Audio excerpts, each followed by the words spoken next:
Hei, kiva kun löysit tämän videon pariin.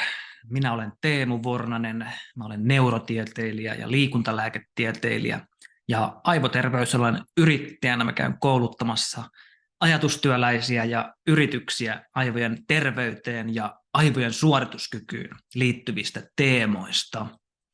Yksi mun koulutusten kestosuosikkiaihe on pitkittynyt stressi ja sen käsittely. Mitä jos otettaisiin pieni tiiseri tämän aiheen pariin, niin te tiedätte vähän, että millaisista ilmiöistä mun koulutuksissa tyypillisesti puhutaan. Eli mitä se stressi oikein on ja mitä kaikkea se saa aikaan meidän kehossa niin lyhyellä kuin pidemmällä aikavälillä. Meidän sukuhistoriasta saattaa löytyä taustaa monenlaisista sairauksista, mutta tuskin kellään meidän lähisuvussa on kokemuksia enää sellaisista sairauksista kuin leppra tai isorokko tai malaria. Mutta vielä muutama 100 vuotta sitten ei olisi kuitenkaan ollut mitenkään erityistä, jos joltain meidän lähisuvusta jokin näistä sairauksista olisi löytynyt. Ja jos tällaista sairautta ei tuolloin olisi meillä ollut, niin hienoa. Meidät olisi luokiteltu varsin terveiksi, pitkä ja onnellinen elämä edessä, eikö vaan?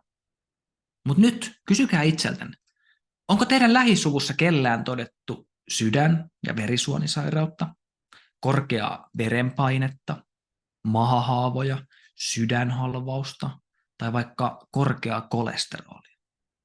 Nykypäivänä tyypillinen ajatustyöläinen ei suinkaan kuole tuberkuloosiin, ravinnon puutteeseen, huonoon hygieniaan tai synnytykseen. Harvemmin myöskään flunssaan, vaikka COVID-19 poikkeuksellisen vaarallinen sairaus olikin.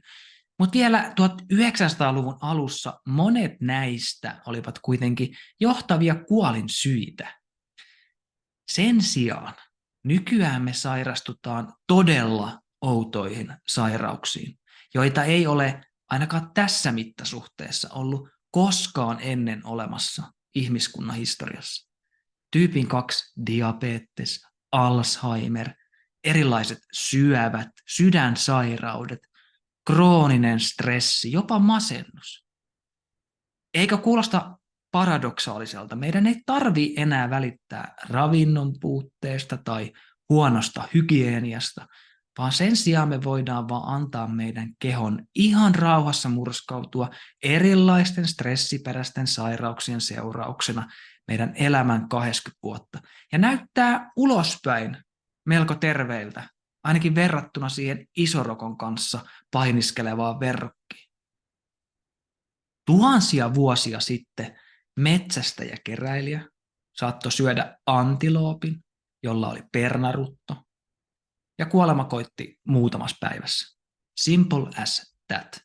Mutta nykypäivänä joku tietotyöläinen tai vaikka ex-presidentti voi syödä päivittäin Ranskan perunoita, juoda saunaoluita useamman kerran viikossa ja vältellä liikunnan harrastamista ihan viimeiseen asti.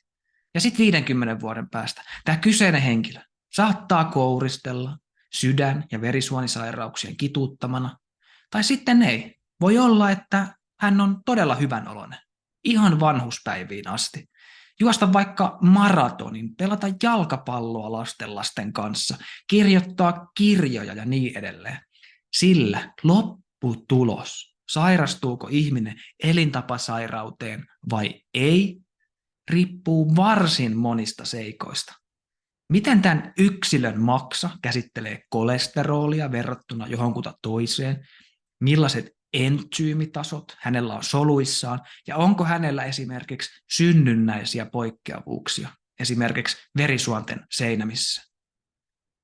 Mutta lopputulos voi riippua myös hyvin yllättävistä asioista, kuten millainen on henkilön persoonallisuus, millaista emotionaalista stressiä hän on kokenut vuosien varrella, millainen on hänen sosiaalinen statuksensa yhteiskunnassa, ja onko hän saanut sosiaalista tukea pettymysten hetkellä, tai onko hänellä kenties taipumusta lohtusyödä suklaakeksejä joka kerta, kun hän kokee sydänsuruja ja stressiä. Sillä nykyisin lääketieteessä tunnustetaan se tosiasia, että keho ja mieli ovat voimakkaasti yhteydessä toisiinsa. Tunteet ja persoonallisuus vaikuttaa olennaisesti meidän solujen toimintaan. Nykyisin tunnistetaan ja tunnustetaan myös se, kuinka krooninen stressi on erottamattomasti yhteydessä masennukseen ja muihin mielenterveyden oireiluihin. Nykyisin ollaan vahvasti sitä mieltä, että kaikki sairaudet itse asiassa tulisi aina ymmärtää sairastavan elämäntilanteesta, persoonallisuudesta ja stressitekijöitä kasaavasta ympäristöstä käsin, sekä ennen kaikkea myös sen kautta, kuinka ihminen osaa käsitellä stressiä erilaisissa tilanteissa. Vaikka kroonisen stressin ja uupumuksen tarina nykypäivänä on valtaosin tosi synkkää luettavaa, niin on olemassa myös syytä toiveikkuuteen, sillä koskaan ei ole liian myöhäistä oppia käsittelemään stressiä.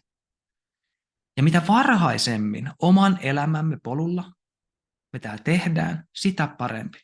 Eli optimismiin on todella syytä, sillä valtaosa teistä pystyy käsittelemään stressiä todella mainiosti, jopa kääntämään sen eduksi. Ja mä tiedän, että moni teistä nyt miettii, että pitääkö tässä niin kuin oikeasti opetella tunnistamaan stressitekijöitä itsessään, omia tunteitaan ja persoonallisuuttaan. Että eikö se Teemu nyt voisi vaan tarjota jotain 5 vinkin bullet-listaa, jolla stressiä hoidetaan. Pitäkää taukoja, nukkukaa hyvin, syökää terveellisesti, liikkukaa luonnossa, halatkaa itseänne ja toisianne, meditoikaa, joukatkaa. Nämä on kaikki aivan loistavia vinkkejä rauhoittamaan meidän autonomista hermostoa välittömästi, reaktiivisesti, mutta kuten tulen koulutuksessani käymään läpi, niin mikään näistä ei lopulta ehkäise riittävästi kroonisen stressin ja sitä kautta uupumisen syntymistä. Mun koulutusten punainen lanka ennen kaikkea on saada teidät ymmärtämään jotain vielä hyödyllisempää. Mun tavoite on tarjota teille aidosti ne keskeiset rakennuspalikat, jotka henkistä stressiä kroonistaa. Ja kun te ymmärrätte ja tiedätte nämä rakennuspalikat, kuten epävarmuuden lisääntyminen sekä hallinnan tunteen puutokset, niin teillä on jotain paljon enemmän. Teillä on toimintasuunnitelma, jota te osaatte soveltaa juuri itsellenne sopivalla tavalla arkeen ennaltaehkäisevästi, ehkäistäksenne kroonista stressiä, ehkäistäksenne uupumista, ehkäistäksenne mielenterveyshäiriöitä. Tehdäksenne elämästänne, huomatkaa, ei täysin stressivapaata tietenkään, mutta hallittavampaa ja vähemmän kuormittavampaa. Mä olen varma, että joku huokasi nyt tämän sanan nähdessään. Homeostaasi. Te saatatte muistaa tämän termin kenties jostain alakoulun biologian tunnilta. Meidän keho haluaa olla homeostaasissa, eli sisäisessä tasapainotilassa. Ihanteellinen ruumiinlämpö, ihanteellinen verensokeri, ihanteellinen verenpaine, ihanteellinen kaikki mahdollinen. No stressitekijä on mikä tahansa tekijä, joka tuuppaa sinut pois tuosta tasapainosta.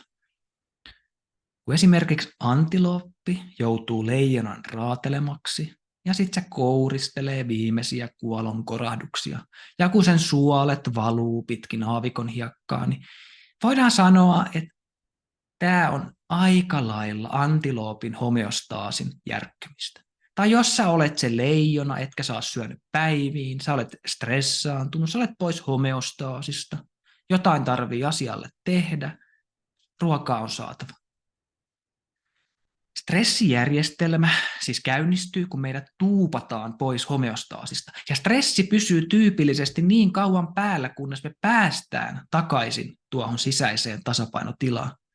Eli stressijärjestelmän tavoitteena on tukea motivoitunutta toimintaa kohti jotain tavoitetta, kuten sisäistä tasapainotilaa.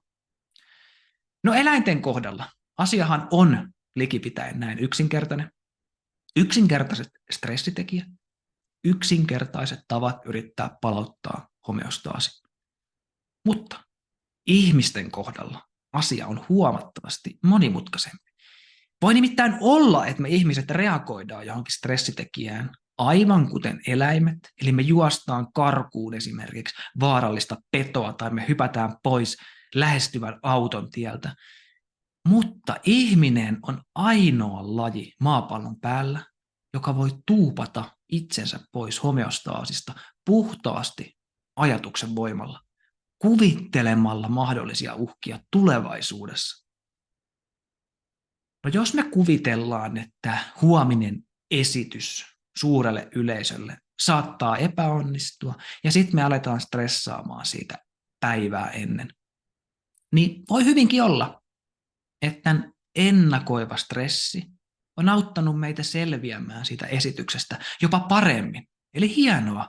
Kyse on niin kutsutusta allostaattisesta säätelystä, eli ennakoivasta säätelystä, jolla me viritetään se stressireaktio jo valmiiksi tulevaa koitosta varten.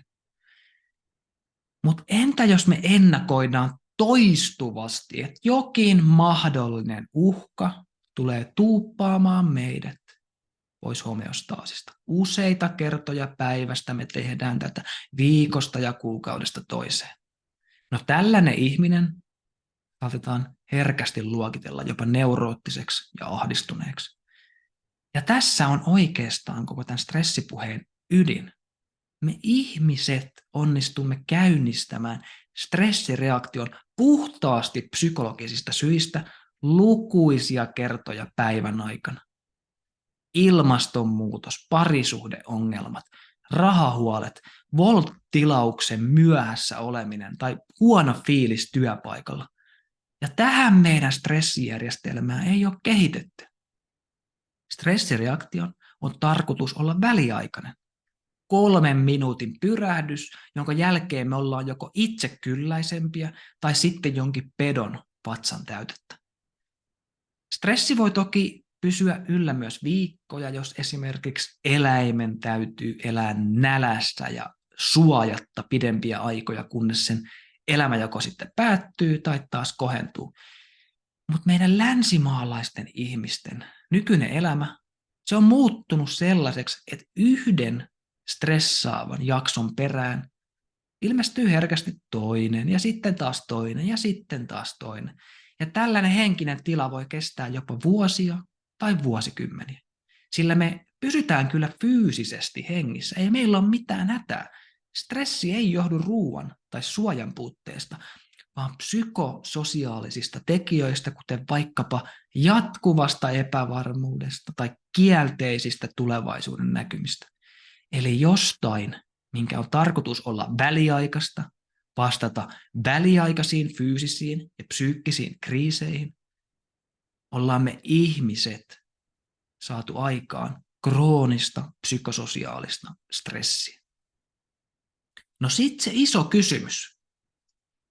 Miksi meidän aivot ei osaa tehdä selvää eroa todellisen ja kuvitellun uhan välillä, fyysisen ja psykologisen stressin välillä?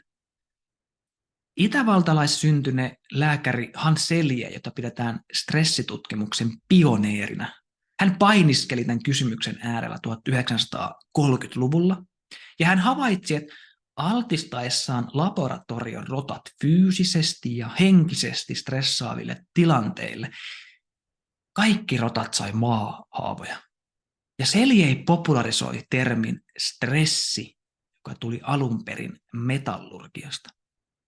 Ja Selyen kysymys kuului, miksi me käynnistetään sama stressireaktio, kun me ollaan loukkaantuneita, nälissään, kylmissään, huolissaan rahojen riittävyydestä, ahdistavassa työhaastattelussa ja niin edelleen. Ja vastaus tähän kaikkeen piilee siinä, että stressijärjestelmä on luotu selviämään kaikenlaisista kriiseistä. Ja kuten kaikissa kriiseissä, mitä me tarvitaan? Me tarvitaan energiaa. Stressissä adrenaliini ja monet muut hormonit kulkeutuu lihaksiin ja rasvasoluihin ja vapauttaa hurjan määrän energiaa meidän verenkiertoon.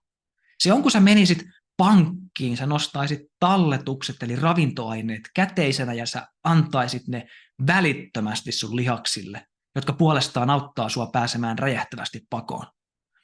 No toiseksi, sydämen lyöntitiheys, verenvirtaus, hapenkulutus lisääntyy. Tää siksi, että sä haluat toimittaa sen energian mahdollisimman nopeasti työskenteleville lihaksille. Voi nimittäin olla elintärkeää, että saatko sä kuljetettua sen glukoosin sun reisilihaksille 2 vai 3 sekunnissa. Mutta sitten kolmanneksi tapahtuu jotain tosi olennaista. Me keskeytetään kaikki pitkäaikaiset rakennusprojektit. Kaikki sellaiset projektit meidän kehossa, millä ei ole juuri nyt kriittistä merkitystä.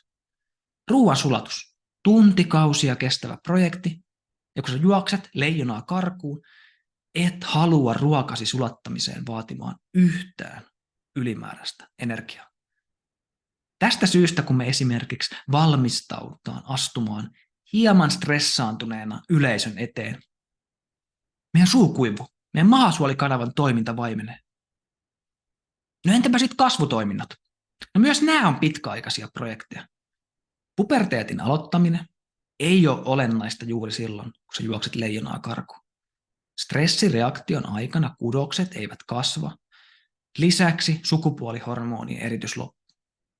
Stressireaktio viestii meille, että hei, käytä aikas näihin asioihin myöhemmin, jos sitä myöhempää hetkeä ylipäätään tulee.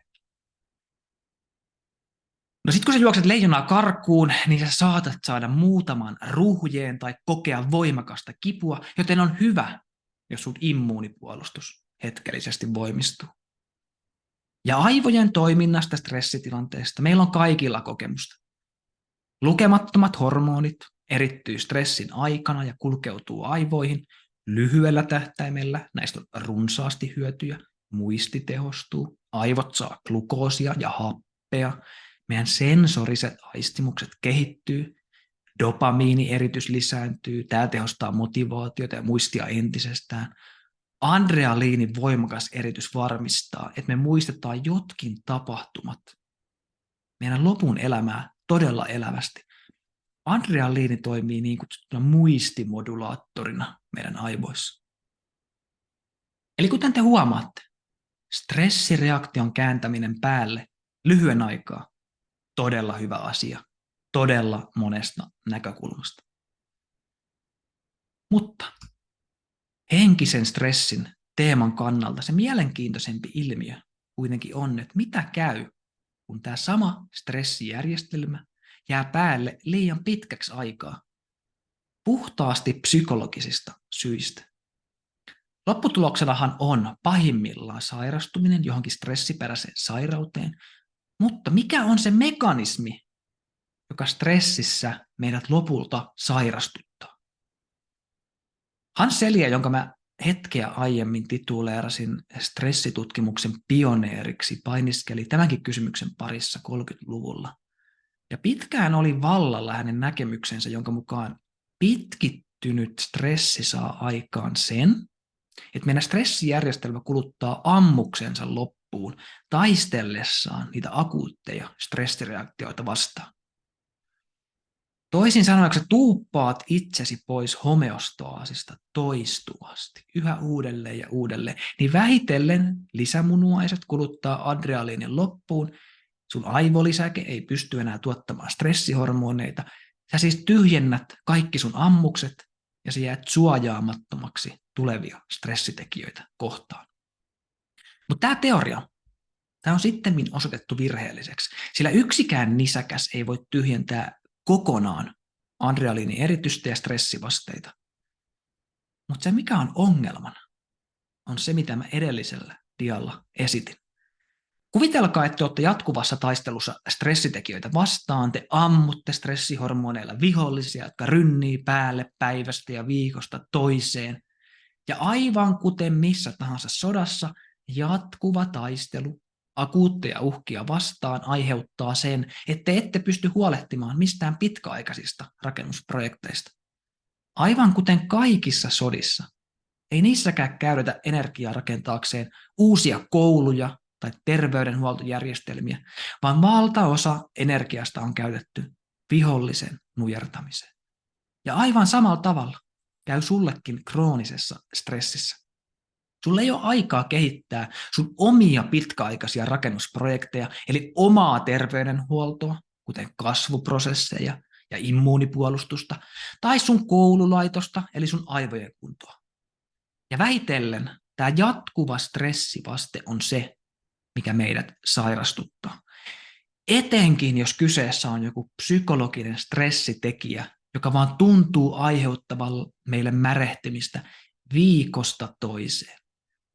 Kuten mä oon jo todennut, stressin on siis tarkoitus olla väliaikainen hätätila, jonka ajaksi me voidaan siirtää kaikki muu myöhemmäksi. Mutta jos me ollaan koko ajan tuossa hätätilassa, no, sitten me maksetaan hinta myöhemmin. Hyvä. Tarkastellaan, mitä tämä tarkoittaa ihan käytännössä. Mä kutsun tätä seuraavaa osiota mun koulutuksessa usein pelotteluosioksi. Mun tarkoitus ei ole tehdä teistä entistä stressaantuneempia, vaan saada teidät aidosti ymmärtämään, että kuinka vakavista sairauksista me puhutaan, kun me puhutaan stressiperäisistä sairauksista. Sillä vastaan kun te aidosti ymmärrätte, kuinka vakavasta ilmiöstä kroonisessa stressissä on kyse, vasta silloin me motivoidutaan usein asialle tekemään jotain. Okei, äkillisessä stressissä me siis mobilisoidaan energian käyttöä väliaikaisesti. Todella hyvä juttu. Päästään leijonaa karkuun. Mobilisoidaan energian käyttöä kroonisesti. Ei hyvä juttu, ei missään muodossa. Kun me ollaan kroonisessa stressissä, me aletaan käyttää energiaa todella epäkäytännöllisesti, jolloin hyvin monimutkaisten fysiologisten mekanismien kautta meidän lihasmassa pienenee, eli seurauksena on erilaisia lihasten sairauksia, minkä lisäksi me kehitetään itsellemme muun muassa insuliiniresistenssiä ja sitä kautta tyypin 2 diabetesta. Sama juttu verenpaineen kanssa. Kun juostessasi leijonaa karkuun, kun systolinen verenpaine nousee hetkellisesti yli 180, et kärsi korkeasta verenpaineesta, vaan sä aktivoit sun stressijärjestelmän tehokkaasti. Mutta jos sun verenpaine puolestaan nousee joka kerta taivaisiin, kun sä esimerkiksi jumitut liikenneruuhkaan tai joudut palaveroimaan epämieluisan asiakkaan kanssa, niin sä kärsit pian stressin aiheuttamasta verenpainetaudista. No mitä korkea verenpaine, miten se vahingoittaa sun verenkiertoelimistöä? Verenpaine aiheuttaa turbulenssia verisuonten seinämiä vasten, ja tämän seurauksena se aiheuttaa tulehdusta näihin seinämiin. Ja juuri noihin tulehduskohtiin glukoosi, kolesteroli, rasva alkaa kertyä plakiksi. Seurauksena valtimoiden ahtautumista eli ateroskleroosi. Okei, ruoansulatusjärjestelmä vaimenee 3 minuutin pyrähdykseksi. Ei hätää. Sulje sama järjestelmä kroonisesti, niin seurauksena lisääntynyttä riskiä useille mahasuolikanavan ongelmille, kuten mahahaavoille, sillä stressi heikentää sun mahan kykyä taistella lukuisia erilaisia taudin aiheuttajabakteereja vastaan. Akuutissa stressissä myös lisääntymistoiminnat menee hetkeksi jäähylle, ei suurta hätää, puberteetti ja ovulaatio ehditään kyllä aloittaa myöhemmin.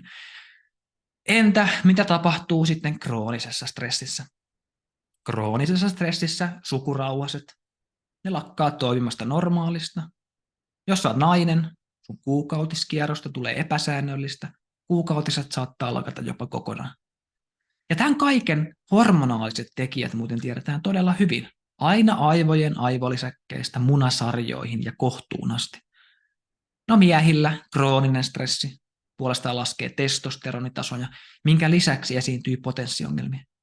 Yli 60% erektio-ongelmista psykologisia, eli usein juuri kroonisen stressin seurausta. Saadakseen erektion parasympaattisen, eli rauhoittavan hermoston täytyy olla aktiivisena, ja mitä käy juuri stressissä, sympaattinen, eli kiihdyttävä hermosto on kroonisesti aktiivinen.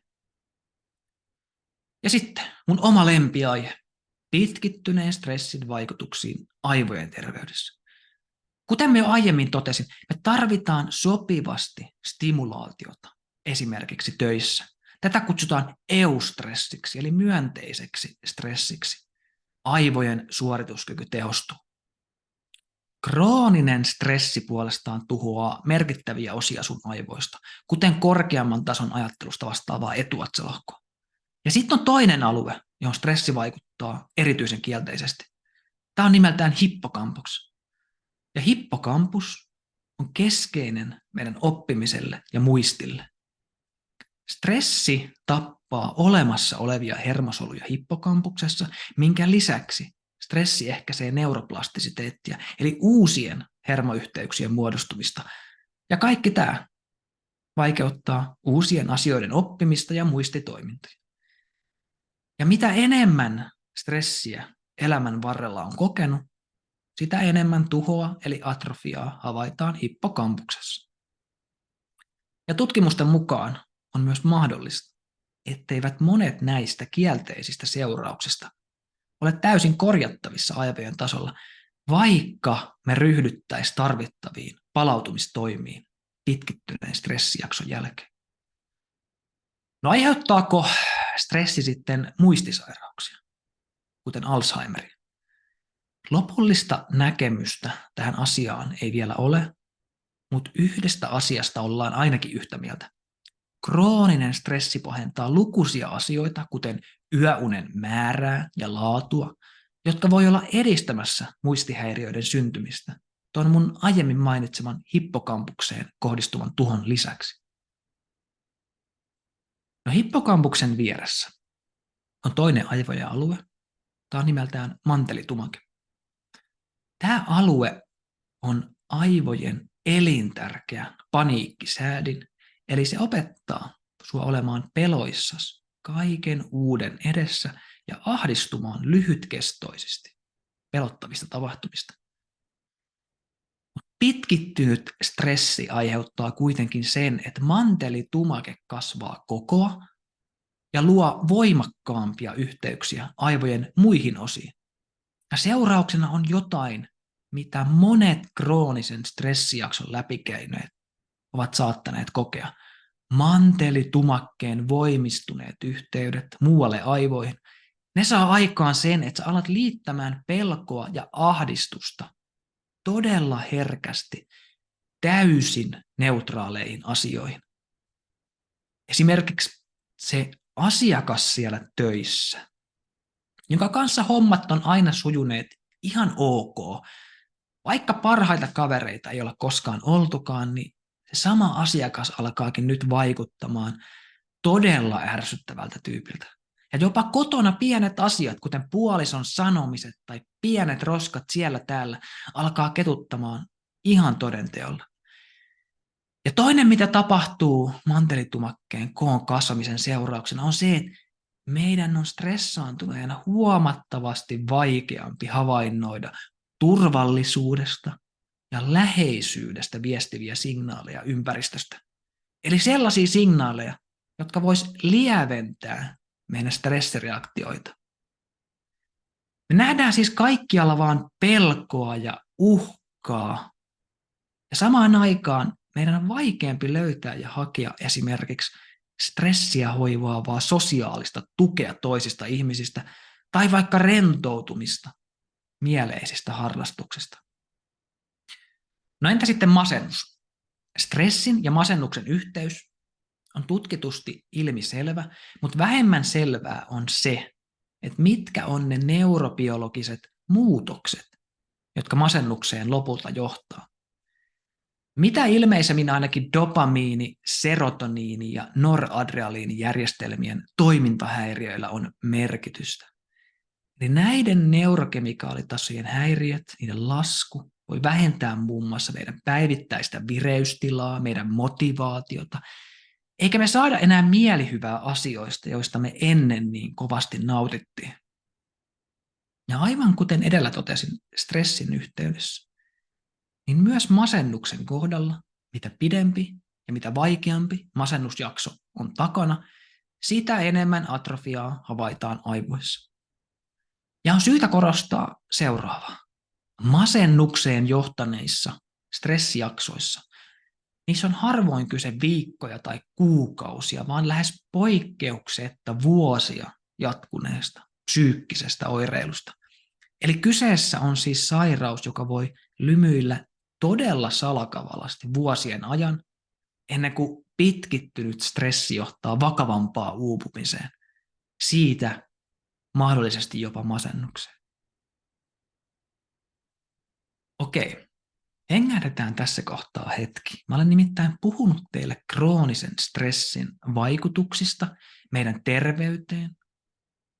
Ja kuten mä jo aiemmin mainitsin, niin tämä oli se pelotteluosuus. Osuus, jonka tarkoitus on saada teidät vakuuttuneeksi siitä, että stressille kannattaa aidosti tehdä jotain ennen kuin on liian myöhäistä. Ja usein tässä kohtaa mun koulutuksia tai puheenvuoroja puolet yleisöstä pohtii, että hei, että mitä hittoa Teemu, että sunhan piti tulla puhumaan siitä, kuinka stressiä käsitellään ihanteellisella tavalla. Sitten ne katsoo sykekellojaan ja toteaa, että mehän ollaan entistä stressaantuneempia ja entistä ahdistuneempia. Että tekisi vaan mieli sulkea korvat ja lähteä pois. Mutta sitten on se toinen puoli yleisöä, joka rohkaistuu esittämään tämän kysymyksen mun suuntaan. Että mitä ihmettä pitäisi sitten tehdä, jottei me kouristeltaisi niissä mahahaavoissa tulevina vuosikymmeninä. Ja mä itse lähestyn tätä kysymystä seuraavan pohdinnan kautta. Miten ihmeessä on niin, että toiset meistä osaa käsitellä erilaisia stressireaktioita ennaltaehkäisevästi niin paljon paremmin kuin toiset? Kun sä esimerkiksi menet ulos ja sit auto on vaikka ajamassa sun päälle, niin mä oon aivan varma, että valtaosalla teistä käynnistyy täsmälleen sama stressireaktio. Vaikka me oltaisiin kuinka yksilöitä taklaamaan erilaisia stressireaktioita, niin auton lähestyminen saa aikaan täysin samanlaisen nopean fysiologisen stressireaktion. Mutta otetaan sitten aivan toinenlainen esimerkki. 2 ihmistä saattaa mennä tapaamaan täysin samaa ventovierasta ihmistä läheiseen ravintolaan, ja sitten siinä keskustelun yhteydessä syntyy hieman väittelyä jostain pienestä tai isommasta asiasta, ja toinen teistä saattaa reagoida hyvin voimakkaalla tunnereaktiolla ventovieraan sanomiseen, kun taas toista koko kohtaaminen ei hetkauta juuri lainkaan. Eli mikä henkisestä stressistä tekee siis erityisen stressaavaa ja millaiset yksilölliset ominaisuudet stressikokemukseen todella vaikuttaa? Näitä me tarkastellaan seuraavaksi. Mutta mä aloitan eräällä tärkeällä huomiolla. Tuossa videon alussa mä määrittelin stressitekijän joksikin sellaiseksi tekijäksi, joka tuuppaa sinut pois homeostaasista. Tässä kohtaa on kuitenkin tärkeää huomioida, että täsmälleen sama stressireaktio ei siis koskaan tuuppaa 2 ihmistä pois homeostaasista täysin identtisellä tavalla. Sillä stressi on aina prosessi. Ensiksi jokin epätyypillisen suuri kuormitus ilmestyy sun elämään valmiina tuuppaamaan sut pois tasapainosta. Se voi olla joku fyysinen uhka tai se voi olla joku ahdistava ajatus. Ja seuraavaksi tapahtuu se kaikista olennaisin. Me tehdään aina subjektiivinen tulkinta tuosta stressitekijästä. Ja subjektiivisen tulkintaan vaikuttaa muun muassa se, että miten suuri uhkataso tai merkittävyys tällä on mulle just tässä tilanteessa, tässä kontekstissa. Ja sitten 3. vaiheessa syntyy se itse stressivaste, juurikin tuon subjektiivisen tulkinnan perusteella. Esimerkiksi yhdelle ihmiselle riitely kaverin tai puolison kanssa voi aiheuttaa todella voimakkaat stressireaktiot, jolloin meidän sympaattinen hermosto aktivoituu vauhdilla ja stressihormonit erittyy merkittävässä määrin. Ja toiselle vaste voi puolestaan jäädä hyvinkin vaatimattomaksi. Ja sitten kaiken lopputulemana hyvin moninaisia seuraamuksia eri ihmisille tämän prosessin seurauksena. Toinen saattaa onnistua sopeutumaan kyseiseen tilanteeseen, eli käsittelemään tämän stressin nopeasti pois. Joku saattaa jopa vahvistua stressireaktion seurauksena.